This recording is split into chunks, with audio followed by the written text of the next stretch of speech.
அனைவருக்கும் வணக்கம். சுந்தர் சி இயக்கத்தில் வெளிவந்திருக்கிற அரண்மனை 4 இந்த படத்தோட ரிவ்யூ தான் பார்க்க போகிறோம். இந்த படத்தில் யோகி பாபு, விடிவி கணேஷ், கோவை சரளா, அதுக்கு மட்டும் இல்லாமல் தமன்னா, ராஷி கண்ணா, இன்னும் நிறைய பேர் நடிச்சிருக்காங்க.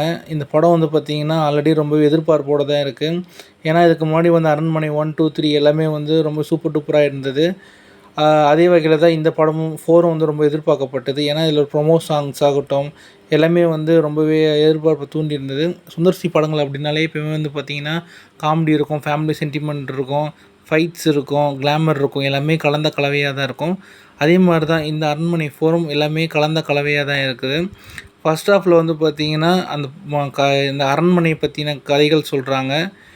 செகண்ட் ஹாஃபில் பார்த்திங்கன்னா யோகி பாபு, விடிவி கணேஷ் அவருடைய காமெடி, கோவை சரளோட காமெடி அது எல்லாமே நல்லா இருந்தது. முழுக்க முழுக்க அரண்மனை 4 பார்த்திங்கன்னா ஃபேமிலிக்கான ஒரு என்டர்டெயின்மெண்ட்டான படம்.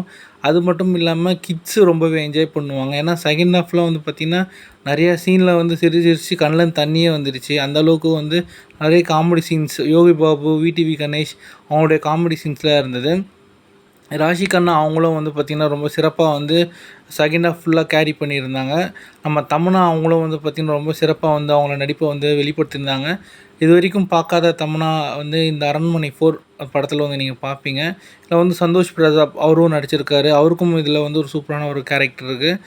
இந்த படத்தில் நடித்த எல்லாருமே பார்த்திங்கன்னா ரொம்பவே சூப்பராக நடிச்சிருக்காங்க. அதனால தான் படம் பார்க்குறதுக்கு ரொம்ப என்ஜாய் பண்ண முடியுது. இந்த அரண்மனை அப்படின்னாலே பார்த்திங்கன்னா அது எந்த அளவுக்கு உங்களுக்கு தெரியும். அந்த பேய் சம்மந்தப்பட்டது அந்த மாதிரியான கிராஃபிக்ஸ் ஒர்க்ஸு அது எல்லாமே பார்த்திங்கன்னா சுந்தர் சி ரொம்பவே பக்காவாக நேர்த்தியாக எடுத்திருக்காருன்னே சொல்லலாம். முழுக்க முழுக்க கிட்ஸுங்க ரொம்பவே என்ஜாய் பண்ணுவாங்க. நிறைய சவுண்ட் எஃபெக்ட்ஸ் எல்லாமே சூப்பராக சேர்த்துருக்காங்க. அதெல்லாம் நம்மளுக்கு பார்க்கும்போது நம்மளுக்கே கொஞ்சம் பயம் ஏற்படுது. குழந்தைங்கலாம் பார்த்தாங்கன்னா கண்டிப்பாக அவங்களுக்கு கொஞ்சம் பயமும் இருக்கும், சிரிக்கவும் செய்வாங்க, ரொம்பவே என்ஜாயும் பண்ணுவாங்க.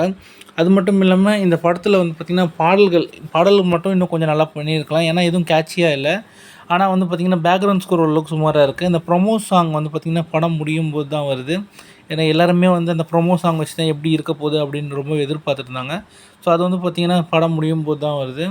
இந்த அரண்மனை 4 பார்த்திங்கன்னா ஒன் டைம் கண்டிப்பாக பார்க்கலாம். கிட்ஸுங்க எல்லாருமே பார்த்து என்ஜாய் பண்ணுவாங்க. படத்தோட சினிமாட்டோகிராஃபி வைஸும் சரி எல்லாமே ரொம்ப சிறப்பாக இருக்குது.